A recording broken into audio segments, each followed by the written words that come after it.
ابن انس ورته فرمایي واوره دا تا چې کوم بیګا خوب لیدلی دی وایي هره شپه رسول الله ماله راځي په خوب کې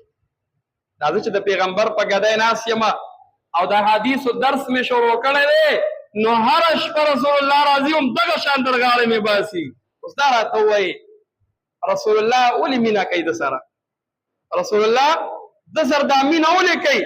دی د رسول الله میشن مخکې بوځي دی د رسول الله حدیث خلکو ته بیانوي د رسول الله چې کوم قرآن راوړی دی دغه خلکو ته بیانوي نو چې کوم عالم نن په مخ د ځمکه موږ او تاسو وګورو د رسول الله صلی الله علیه وسلم میشن چا اخیستی دی همدې علماو اخیستی دی حالان کې دنیا کې ورته مخامخ ښکاري نه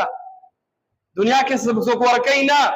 سوا د دې نه چې بدنامي کي سوا د دې نه چې قسمه قسم خبرې ورته په مسجد کې وکړي بهر یې ورته وکړي په میډیا یې ورپسې وکړي کومه واقعه چې په سوات چالیار کې راغلې وه هغې موږ تاسو وګورو که نه نن سبا په میډیا څه شروع دي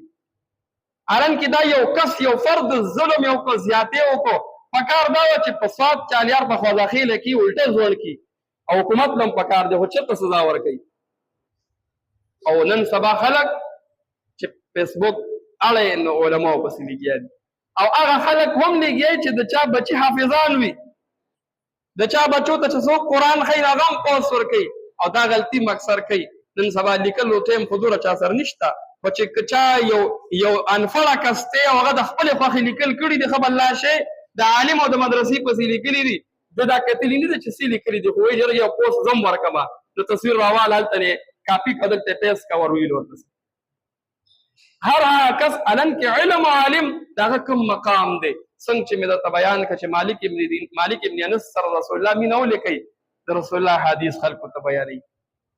نو څوک چې درته د قرآن مجید تفسیر څوک چې درته د قرآن مجید معانی او دغه میشن یې اخیستی وي چې رسول الله میشن چې په کوم مقصد رسول الله الله را لیږلی و الله به دا قرآن خلکو ته بیان کا هېچا ورته هم غاړه نه ږده نه ورته څوک تیار وي ولې دنیا کې څه میلاویږي نه پې دنیا کې خو پې ډېر څه نه میلاویږي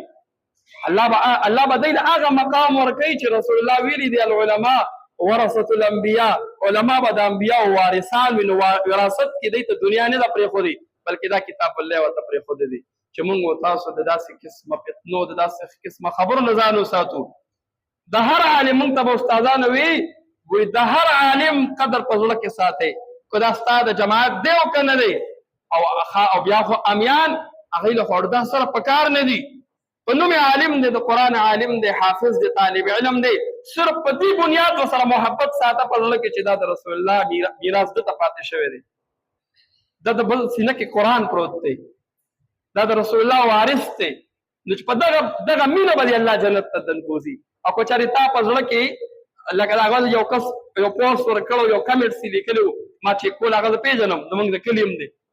هغه چې څه لیکلي و علما ټول زنایان دي دا تاسو منلو خبره ده یار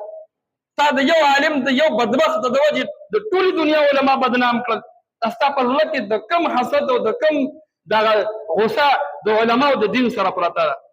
او اکثر یې داسې دا خو دنیا ده دې کې دهریان هم وي په دین باندې ډایرکټ راتلی نه شي په قرآن ډایرکټ راتلی نه شي خو غواړي دا چې د علم په بدنامېږي په عبولا سره په عالم سره د څه کوي هغه خپل بړاس په دې وباسي